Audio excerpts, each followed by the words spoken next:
പിതാവിന്റെയും പുത്രന്റെയും പരിശുദ്ധാത്മാവിന്റെയും നാമത്തിൽ ആമേൻ. കർത്താവേ, നിന്റെ ഉന്നതമായ നാമത്തിന് സ്വസ്ഥം ചെയ്യുന്നു. കർത്താവേ, നിന്റെ വിശുദ്ധ പൗരോഹിത്യത്തെ മഹത്വപ്പെടുത്തണമേ. കർത്താവേ, സഭയിലുള്ള സാന്നിധ്യം പ്രകടമാക്കണമേ. 40 വർഷം ഞാൻ അർപ്പിച്ച കൃപാന്റെ യുഗതിയാൽ കൃപാസനത്താരെ ജീവനോടെ പ്രത്യക്ഷപ്പെട്ട മാതാവിന്റെ മധ്യസ്ഥത്താൽ പിതാവിന്റെയും പുത്രന്റെയും പരിശുദ്ധാത്മാവിന്റെ നാമത്തിൽ ഞാൻ നിങ്ങളെ ആശീർവദിക്കുന്നു. ഇന്നത്തെ ദിവസം സമർപ്പിച്ച് പ്രാർത്ഥിക്കുക. കണ്ടുമുട്ടാൻ പോകുന്ന വ്യക്തികളെ മനസ്സിൽ കാണുക, ചെയ്യാൻ പോകുന്ന കാര്യങ്ങളെ മനസ്സിൽ കാണുക.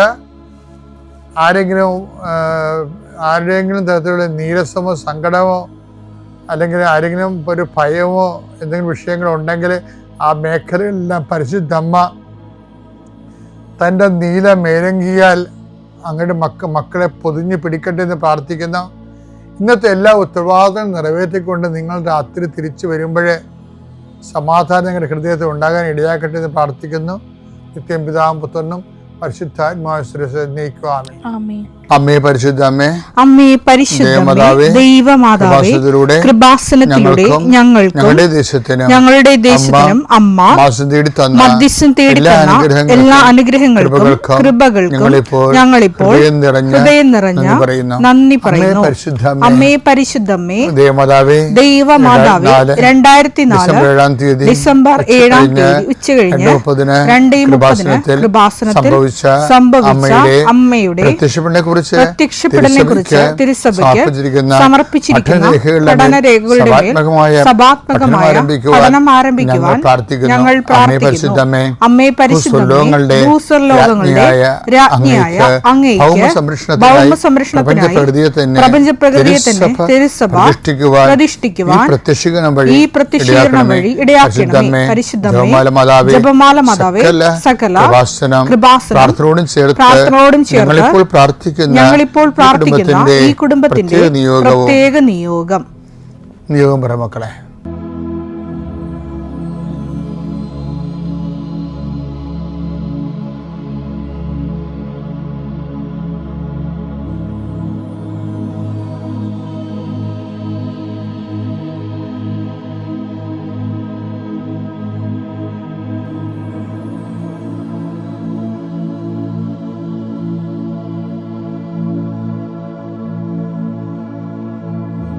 അമ്മയുടെ പ്രത്യക്ഷീകരണത്തിന്റെ ഈ അനുഗ്രഹവേളയിൽ ഞങ്ങൾക്ക് സാധിച്ചു തരുവാൻ കനിയണമേ. ആമേൻ. എൻ്റെ പ്രിയപ്പെട്ടവരെ, വളരെ ഉന്നതമായ മേഖലകളിലൊക്കെ വരുന്ന ഏറ്റവും പൈശാചികമായ നിലപാടാണ് ഈ ഡിപ്ലോമാറ്റിക് സൈലൻസ് എന്ന് പറയും. നയതന്ത്രപരമായ നിശബ്ദത എന്ന് പറയും. വെച്ചാൽ അത് തെറ്റാണെന്ന് പറഞ്ഞാൽ മറ്റവരുടെ മുമ്പിൽ നമ്മുടെ നേരെ കൈ ചൂണ്ടപ്പെടും. അതുകൊണ്ട് നമ്മൾ തെറ്റാണെന്ന് പറയണില്ല, ശരിയാണെന്ന് പറയുന്നില്ല. നമ്മൾ നിശബ്ദത പാലിക്കുന്നു. അങ്ങനെ നിശബ്ദത പാലിക്കാൻ വചനത്തിൽ പ്രൊവിഷൻ ഇല്ല.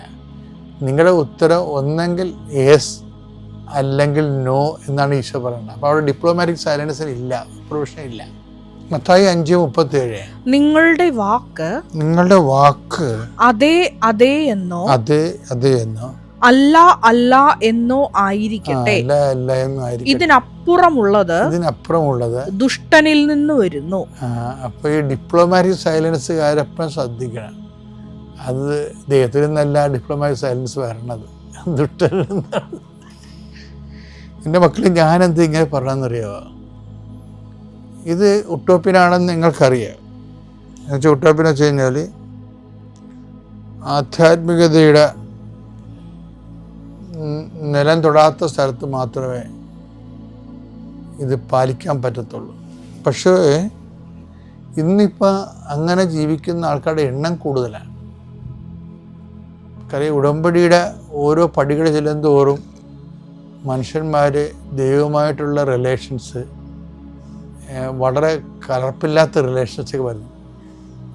നിങ്ങൾക്ക് താഴെക്കിടയുള്ള എല്ലാവർക്കും, ഇൻക്ലൂഡിങ് മൈസെൽഫ്, ഇതിലേക്ക് വരാൻ നമുക്ക് വേറെ നമുക്ക് മുന്നോട്ട് പോകാൻ ഉദ്ദേശിക്കുന്നുണ്ടെങ്കിൽ ഈ വാതിലേ ഉള്ളൂ. അതാണ് വിഷയം. പുറകോട്ട് പോകാനാണെങ്കിൽ പല വാതിലുണ്ട്. ദൈവത്തിൽ നിന്ന് നമുക്ക് അകന്നും പോകാനാണെങ്കിൽ ഒരു 9 വാതിൽ വരും. ദൈവത്തെങ്കിലേക്ക് പോകാനാണെങ്കിൽ ഒരു വാതിലേ ഉള്ളൂ. അത് കർത്താവ് പറഞ്ഞത് അത് ഇടുങ്ങിയത് ആണെന്നാണ് പറഞ്ഞത്. അപ്പോൾ ഒരു ഞെരുക്കം സ്വാഭാവികമായിട്ട് നമ്മൾ അനുഭവിക്കാതെ സത്യത്തിലേക്ക് കൂടി ജീവിക്കാൻ പാടായിരിക്കും. പക്ഷേ ഇത് അത്രയ്ക്ക് പാടില്ലെന്ന് ഈശോ പറഞ്ഞത്. ഞാൻ എൻ്റെ പിതാവിൻ്റെ അടുക്കിലേക്ക് പോകുന്നത് കൊണ്ട് ഞാൻ പോയ വഴികളേക്കാൾ മോശമായ വഴികളിലൂടെ നിങ്ങൾ പോകും. കർത്താവ് പോയ വഴികളേക്കാൾ മോശമായ വഴികളിലൂടെയാണ് സ്റ്റീഫനൊക്കെ പോയത്. എസ്തപ്പാനോസില്ലേ, അയാളെ പച്ചക്ക് പിടിച്ച് കലറിയല്ല ഞാൻ. അയാളാണെങ്കിൽ കർത്താവുമായിട്ട് ശിഷ്യന്മാരെ പോലെ അത്രയ്ക്ക് നടന്ന് പരിചയമുള്ള ആളല്ല. പക്ഷേ ഔട്ട്പുട്ട് ഭയങ്കരമാണ്. അപ്പോസ്തലന്മാരെക്കാൾ പിടിച്ചപ്പോൾ അപ്പോസ്തലന്മാർ ഓടിക്കളഞ്ഞില്ലേ, പക്ഷെ സ്റ്റീഫൻ ഓടിയില്ലല്ലോ. ഞാൻ കഴിഞ്ഞ ദിവസങ്ങളിൽ സ്റ്റീഫൻ്റെ കല്ലറയിൽ പോയി കണ്ണീരിട്ട് ശരിക്കും റോമിൽ ധ്യാനിപ്പിക്കാൻ പോയപ്പോൾ. സ്റ്റീഫൻ ഓടാത്തൊരു ആളാണ്, അയാൾ ഡീക്കനാണ്. എല്ലാവരും ഓടിക്കളഞ്ഞപ്പോഴും ഓടാത്തൊരു സ്റ്റീഫൻ ഉണ്ടല്ലോ. അപ്പോസ്തലന്മാർക്ക് ശേഷവും സഭ നിലനിൽക്കുമെന്നുള്ളത് നമ്മളോട് പഠിപ്പിക്കണത് അപ്പോസ്തലന്മാരല്ല. ആ രഹസ്യങ്ങൾ എൻ്റെ മക്കൾ അഭിമാനം കൊള്ളാമെന്ന് പൗലോസ് പറഞ്ഞത് ഇങ്ങനെയാണ്. കാര്യം പൗലോസാണല്ലോ സ്റ്റീഫൻ്റെ സ്പോൺസർ. സ്റ്റീഫൻ്റെ ഈ നിലപാട് കണ്ടത് സൗളല്ലേ. അയാൾ സ്റ്റീഫനെ കണ്ടിച്ചാണ് പറയണത് നമ്മുടെ മതത്തിൻ്റെ രഹസ്യങ്ങൾ മനോഹരമാണ്. അത് സ്റ്റീഫനാണല്ലോ എൻ്റെ മതത്തിൻ്റെ രഹസ്യം. തിമോത്തി 3:16 നമ്മുടെ മതത്തിൻ്റെ രഹസ്യം ശ്രേഷ്ഠമാണെന്ന് ഞങ്ങൾ പ്രഖ്യാപിക്കുന്നു. എങ്ങനെ പ്രഖ്യാപിച്ചതാണത്? സ്റ്റീഫനെ കണ്ടിട്ട് പ്രഖ്യാപിച്ചതാ. സ്റ്റീഫനെ കണ്ടല്ലേ ഇങ്ങനെ മറിയണത്. ശരിക്കും ഒരു പക്കാ കൊലപാതകി മറിഞ്ഞ് സാവൂള് സെൻറ്റ് പോളായിട്ട് മാറുന്ന ഒരു കറക്കമുണ്ട്. ആ സ്റ്റീഫൻ കറക്കി കളഞ്ഞ മനുഷ്യനെ. അതാണ് സ്റ്റീഫൻ്റെ മതമാണ് ഇയാളുടെ മനസ്സിരിക്കുന്ന മതം. He has not never seen Jesus. ഒരിക്കലും ജീസസിനെ കണ്ടിട്ടില്ല. ജീസസിനെ സ്റ്റീഫനെ കണ്ടോ എന്ന് നമുക്കറിയത്തില്ല. ചെറിയൊരു പാരമ്പര്യം അങ്ങനെ ഉണ്ടെന്നേ ഉള്ളൂ. പക്ഷേ സുവിശേഷ ജീവിതം, 10,000ങ്ങളുടെ സുവിശേഷ ജീവിതം കണ്ട ഒരു മനുഷ്യനാണ്. ഈ മനോഹരമാണ് മതത്തിൻ്റെ രഹസ്യമെന്ന് പൗലോസിനെ കൊണ്ട് പറയിപ്പിക്കാൻ വേണ്ടി പ്രേരണയായത്. എപ്പോഴും ഓർക്കണം, ഇങ്ങനെ ഒരു വിശ്വാസത്തിലേക്ക് വരാൻ കഴിഞ്ഞതിലെ ദൈവത്തോട് വിശ്വാസ പ്രമാണം. സർവശക്തനായ പിതാവും ആകാശത്തിൻ്റെയും ഭൂമിയുടെയും സൃഷ്ടാവുമായ ദൈവത്തിൽ ഞാൻ വിശ്വസിക്കുന്നു. അവിടുത്തെ ഏകപുത്രനും ഞങ്ങളുടെ കർത്താവുമായ ഈശോമിശിഹായിലും ഞാൻ വിശ്വസിക്കുന്നു. ഈ പുത്രൻ പരിശുദ്ധാത്മാവിനാൽ ഗർഭസ്ഥനായി കന്യകാമറിയത്തിൽ നിന്ന് പിറന്ന് പൊന്തിയോസ് പീലാത്തോസിന്റെ കാലത്ത് പീഡകൾ സഹിച്ച് കുരിശിൽ തറയ്ക്കപ്പെട്ട് മരിച്ച് അടക്കപ്പെട്ട് പാതാളങ്ങളിൽ ഇറങ്ങി മരിച്ചവരുടെ ഇടയിൽ നിന്ന് 3-ാം നാൾ ഉയർത്ത് സ്വർഗത്തിലേക്ക് എഴുന്നള്ളി സർവശക്തിയുള്ള പിതാവായ ദൈവത്തിന്റെ വലതുഭാഗത്തിരിക്കുന്നു. അവിടെ നിന്ന് ജീവിക്കുന്നവരെയും മരിച്ചവരെയും വിധിക്കുവാൻ വരുമെന്നും ഞാൻ വിശ്വസിക്കുന്നു. പരിശുദ്ധാത്മാവിലും ഞാൻ വിശ്വസിക്കുന്നു. വിശുദ്ധ കത്തോലിക്കാ സഭയിലും പുണ്യവാന്മാരുടെ ഐക്യത്തിലും പാപങ്ങളുടെ മോചനത്തിലും ശരീരത്തിന്റെ ഉയർപ്പിലും നിത്യമായ ജീവിതത്തിലും ഞാൻ വിശ്വസിക്കുന്നു. ആമേൻ. സുഖസ്ഥനായ ഞങ്ങളുടെ പിതാവേ, അങ്ങയുടെ നാമം പൂജിതമാകണമേ. അങ്ങയുടെ രാജ്യം വരണമേ. അങ്ങയുടെ തിരുമനസ് സ്വർഗത്തിലെ പോലെ ഭൂമിയിലുമാകണമേ. അന്നു വേണ്ടുന്ന ആഹാരം ഇന്ന് ഞങ്ങൾക്ക് തരണമേ. ഞങ്ങളോട് തെറ്റ് ചെയ്യുന്നവരോട് ഞങ്ങൾ ക്ഷമിക്കുന്നത് പോലെ ഞങ്ങളുടെ തെറ്റുകൾ ഞങ്ങളോടും ക്ഷമിക്കണമേ. ഞങ്ങളെ പ്രലോഭനത്തിൽ ഉൾപ്പെടുത്തരുതേ, തിന്മയിൽ ഞങ്ങൾ രക്ഷിക്കണമേ. ആമേൻ. നന്മ നിറഞ്ഞ മറിയമേ, സ്വസ്തി. കർത്താവ് അങ്ങയുടെ കൂടെ സ്ത്രീകളിൽ അങ്ങ് അനുഗ്രഹിക്കപ്പെട്ടവളാകുന്നു. അങ്ങയുടെ ഉദരത്തിൻ ഫലമായി ഈശോ അനുഗ്രഹിക്കപ്പെട്ടവനാകുന്നു. പരിശുദ്ധ മറിയമേ, തമ്പുരാന്റെ അമ്മേ, പാപികളായ ഞങ്ങൾക്ക് വേണ്ടി ഇപ്പോഴും ഞങ്ങളുടെ മരണസമയത്തും തമ്പുരാനോട് അപേക്ഷിക്കണമേ. ആമേൻ. കർത്താവേ, അങ്ങ് ജീവനോടെ കൃപാസനത്തിലും എന്റെ മുന്നിലും ദിവ്യകാരുണ്യത്തിലെ എഴുന്നള്ളിയിരിക്കുന്ന സ്വർഗീയ നിമിഷങ്ങളിൽ കർത്താവേ, എന്നെ വലിയ സ്വർഗീയ ദാനങ്ങളാൽ അറിയാൻ അനുഭവിക്കുവാൻ അനുഭവിച്ച എന്റെ അനുഭവങ്ങൾക്ക് സാക്ഷിയായി മാറുവാൻ എന്നെ ഇപ്പോൾ വിശ്വാസം കൊണ്ട് പ്രത്യാശ കൊണ്ട് ദൈവസ്നേഹം കൊണ്ട് അഭിഷേകം ചെയ്യണം. ശ്രുതിക്കട്ടെ.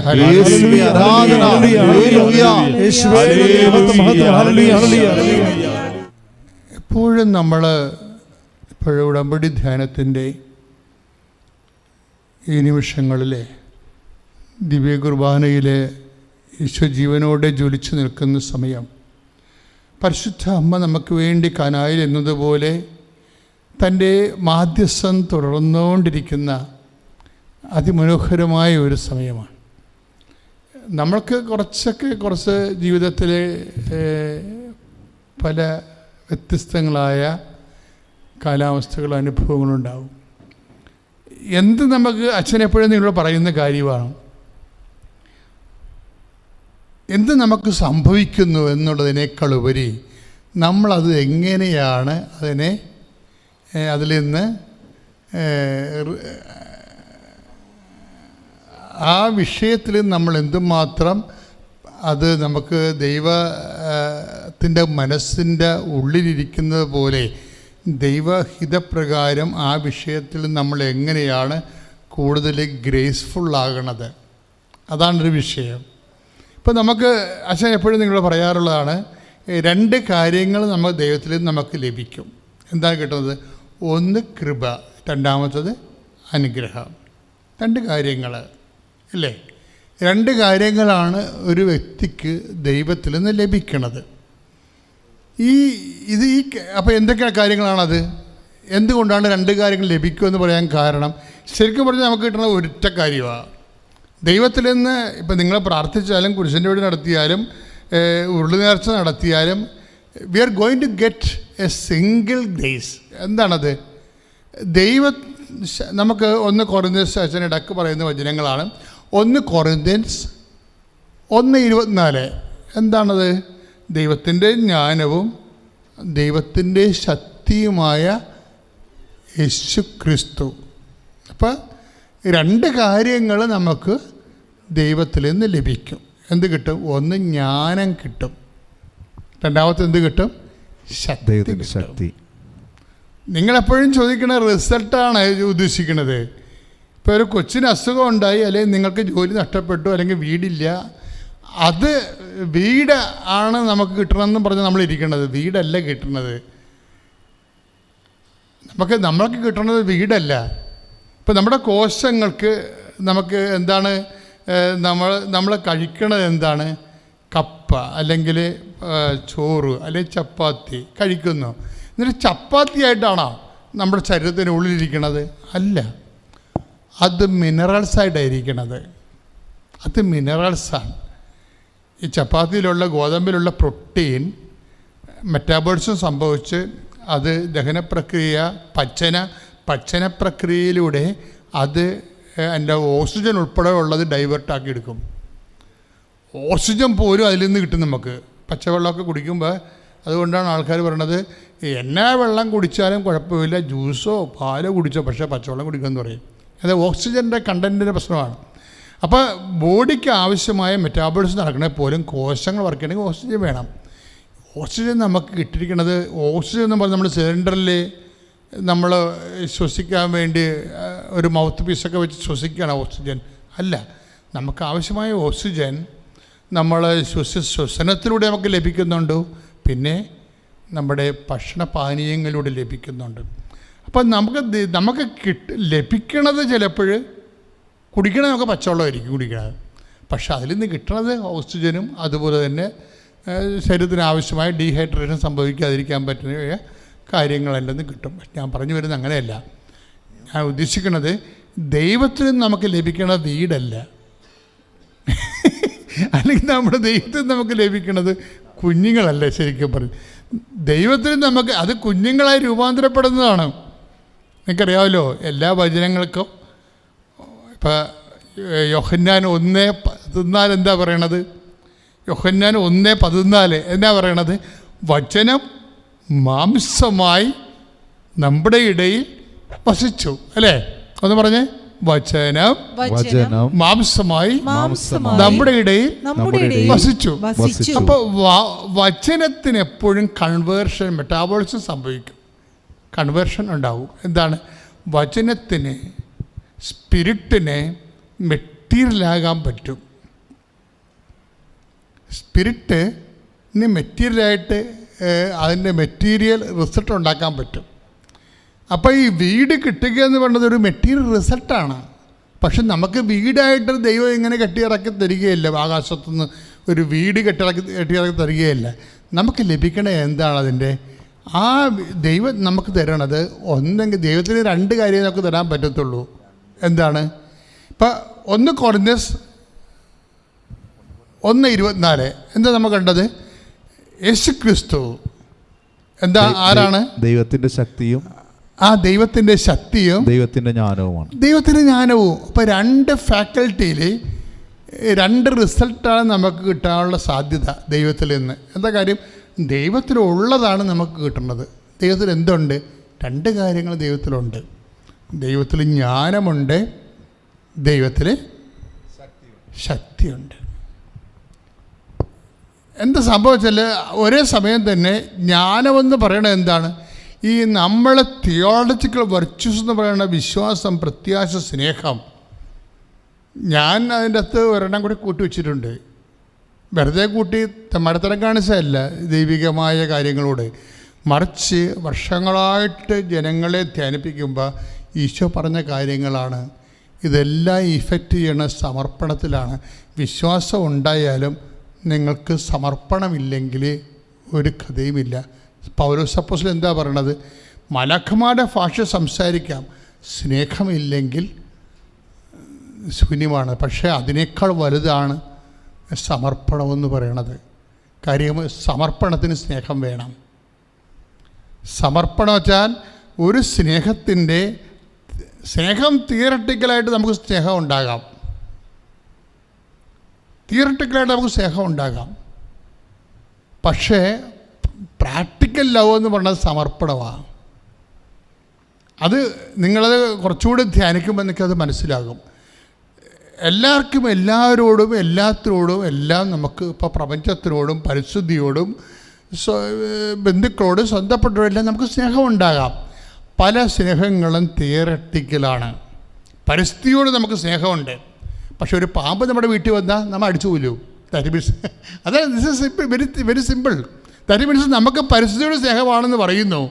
പക്ഷേ ഒരു പാറ്റ, ഇപ്പോൾ സായിപ്പിനൊക്കെ പാറ്റ എന്ന് പറഞ്ഞാൽ അവർ 4 കാലം വീണ് ഓടും. ഭയങ്കര പരിസ്ഥിതിയും ജീവജാലങ്ങളോടൊക്കെ റവണസൊക്കെ പറയുമെങ്കിലും ഒരു പല്ലിയെ കണ്ടാൽ അവൻ അപ്പം തന്നെ സൈക്കോയായി മാറും. സായിപ്പ് അതാണ് സംഭവം. അപ്പം അവിടെ എന്തോ ഒരു ചെറിയൊരു എവിടെയോ ഒരു സ്പെല്ലിംഗ് മിസ്റ്റേക്ക് ഉണ്ട്. ദാറ്റ് മീൻസ് തിയറട്ടിക്കലി ഓക്കെ സ്നേഹമാണ്. പക്ഷേ when come to the practical side നമ്മൾ ഫെയിലിയറായി പോകും. നമ്മൾ പല്ലിയെ കൊല്ലും, പാറ്റയെ കൊല്ലും, പാമ്പിനെ കൊല്ലും എല്ലാം. അപ്പം നമ്മൾ ഉടനെ സൈക്കോയായി മാറും. ഇത് ഈ വിഷയമുള്ളത് കൊണ്ടാണ് ഞാൻ പറഞ്ഞിരിക്കുന്നത്, സ്നേഹം ആണെങ്കിലും സമർപ്പണത്തിലാണ് ആ വിഷയം ഇരിക്കണമെന്നുള്ളത്. ഇത് അമ്മയ്ക്ക് പഠിക്കുമ്പോൾ നമുക്ക് കിട്ടണതാണ്. പൗലോസ് അപ്പോസ്തലൻ ഈ പാഠം പഠിച്ചിട്ടില്ല, സത്യമായിട്ട് പഠിച്ചിട്ടില്ല. എന്താ കാര്യം? അമ്മയെന്ന് പറയുന്ന ആ ഒരു സംഭവം പൗലോസ് അപ്പോസ്തലൻ കണ്ടിട്ടില്ല. അത് കണ്ടിരുന്നെങ്കിൽ പൗലോസിൻ്റെ ലേഖനങ്ങൾ ഇങ്ങനെ വരത്തില്ല. കാര്യം ഇത് നമുക്ക് കിട്ടാവുന്ന ഏറ്റവും വലിയ ലേഖനങ്ങൾ പൗലോസിൻ്റെയാണ്. വിശുദ്ധ പൗലോസിൻ്റെ കൊണ്ടാണ് സഭ ആത്മീയ സ്പിരിച്വാലിറ്റി ഓഫ് ദി ചേർച്ച് അത് പ്രൊമോട്ട് അത് രൂപപ്പെട്ട് വരണതും അത് കൈമാറ്റം ചെയ്യുന്നതും പഠനങ്ങൾ നടക്കുന്നതും എല്ലാം പൗലോസിൻ്റെയാണ്, പൗലോസും യോഹന്നാനും. പക്ഷേ എപ്പോഴും പൗലോസ് പരിശുദ്ധ അമ്മയെ കൂടി കണ്ടിരുന്നെങ്കിൽ എന്ന് ഞാൻ എപ്പോഴും മനസ്സുകൊണ്ട് ഓർത്തു പോകും. എന്താ കാര്യം വെച്ചാൽ ഈ സമർപ്പണം എന്നുള്ള സംഭവം സ്നേഹത്തിൻ്റെ പ്രാക്ടിക്കൽ സൈഡ് ഇവിടെ വെളിപ്പെടുത്തിയത് ആരാണ്? അമ്മയാണ്. അത് ജ്ഞാനമാണ്. നമ്മളെപ്പോഴും ലുത്തീനിയായി പറയും മേരി സീറ്റ് ഓഫ് വിസ്ഡം എന്ന് പറയും. എന്താണ് പറയുന്ന ആളിനും അറിയാൻ പാടില്ല, എഴുതിയ ആളിനും അറിയാൻ പാടില്ല. What is that? Seat of wisdom. അവർ ബോധജ്ഞാനത്തിൻ്റെ സിംഹാസനമാണ്. ഈ ബോധജ്ഞാനം എന്ന് പറയുന്നത് എന്താണ്? ഇതെങ്ങനെ സംഭവിക്കുമെന്ന് ചോദിക്കുമ്പോൾ പരിശുദ്ധാത്മാവ് പറയും. എന്ത് പറയും? മലാഖയിലൂടെ എന്താണ്? അത്യുന്നതൻ്റെ ശക്തി നിന്നെ പ്രവർത്തിക്കുമെന്ന് പറയും. യേശുവേ നന്ദി, യേശുവേ സ്തോത്രം. പരിശുദ്ധ അമ്മയെ നന്ദി, പരിശുദ്ധ അമ്മയെ സ്തോത്രം. എൻ്റെ പേര് ജോയിക്കുട്ടി. ഇടുക്കി ജില്ലയിൽ ഇടുക്കി രൂപതയിൽ തോപ്രാങ്കുടി സെൻറ്റ് മരിയ ഗുരുതി ഇടവക അംഗമാണ്. എൻ്റെ ഭാര്യ ഷേർലിയാണ് ഉടമ്പടി എടുത്തത്. 2018 ഡിസംബർ മാസം 14 ഉടമ്പടി എടുത്തു. ഇന്ന് ഞങ്ങൾ ഇത് 5ാമത്തെ പ്രാവശ്യം ഇന്ന് പുതുക്കി. ഇതിനോടിടയിൽ നിരവധിയായിട്ടുള്ള അനുഗ്രഹങ്ങൾ പരിശുദ്ധ അമ്മയും തിരുക്കുമാരനും ഞങ്ങളുടെ കുടുംബത്തിന് നൽകി.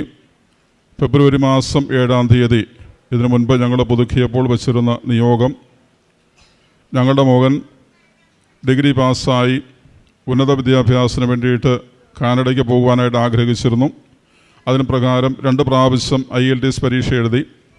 എന്നാൽ റീഡിങ്ങിന് ആവശ്യമായിട്ടുള്ള മാർക്ക് ലഭിച്ചില്ല.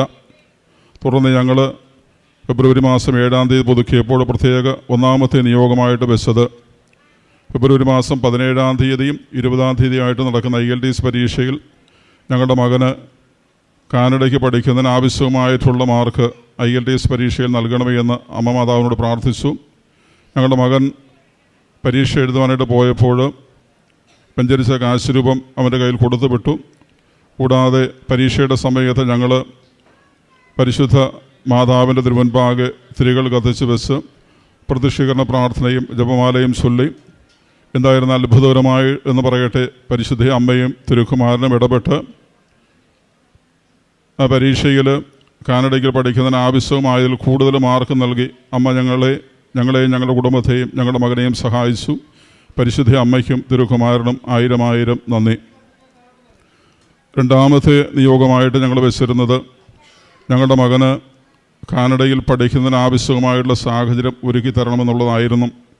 ഈ പരീക്ഷയൊക്കെ എഴുതുമ്പോൾ പോലും ഞങ്ങളുടെ കയ്യിൽ ആവശ്യമായിട്ടുള്ള പൈസ ഉണ്ടായിരുന്നില്ല.